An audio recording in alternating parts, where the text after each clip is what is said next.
မြန်မာရှေးဟောင်းသမိုင်းပုံပြင်များထဲမှာချစ်ချင်းမေတ္တာလှည့်စားမှုကလဲ့စားချေခြင်းနှင့်ဝမ်းနည်းဖွယ်ရာကြေကွဲမှုတို့ရောရွှဲပါဝင်နေတဲ့ဇလန့်တပုတ်ချီခဲ့ပါတယ်။ဘေးစတနိုဘီရဲ့တတိကျွယ်တဲ့ဘယင်မပန်ထွာဒေဗီနဲ့တရေခိတ်တရာဘီရဲ့တန်ကိုကြီးတဲ့တွတ်တာပေါင်းမင်းကြီးတို့ရဲ့ကြေကွဲဖွယ်ဇလန့်လေးပါ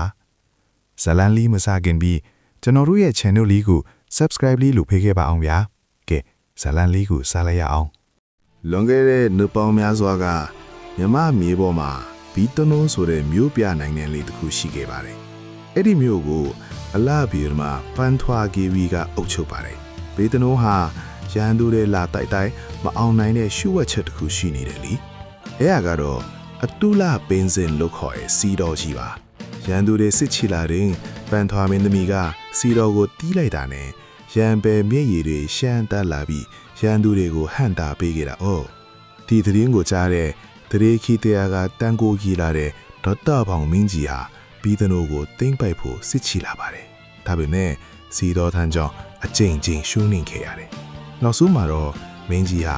အင်အားနဲ့မဟုတ်ပဲညံနဲ့အောင်နိုင်ဖို့ကြိုးစားပါတော့တယ်။အိုးအလားကုန်နဲ့ပြည့်စုံတဲ့ပန်ထွာတီဝီဒါဟာမင်းကိုစစ်ထင်ကိုလာတာမဟုတ်ဘူး။မင်းရဲ့အလားနဲ့ပညာကိုမြင်လို့没配过垃圾的吗？的也提转面，现哈是对也公的要说了第八嘞，大伯妹，背时的农业用米过的，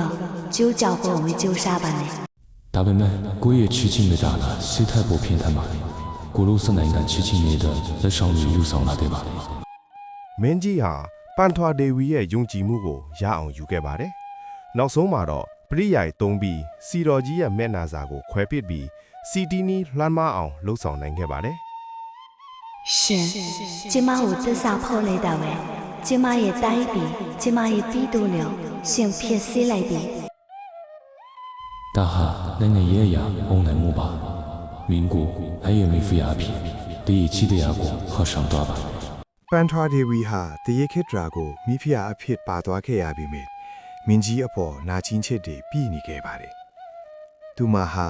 နောက်ဆုံးမှာမင်းကြီးရဲ့တန်ကိုးအာဏာတွေဆုပ်ယုပ်အောင်မာယာနဲ့ကြံစီခဲ့ပြီးသူတို့နှစ်ဦးရဲ့ဇလန်းဟာစိတ်မကောင်းစရာအဆုံးသတ်ခဲ့ရပါတယ်။အချစ်နဲ့စစ်မှာ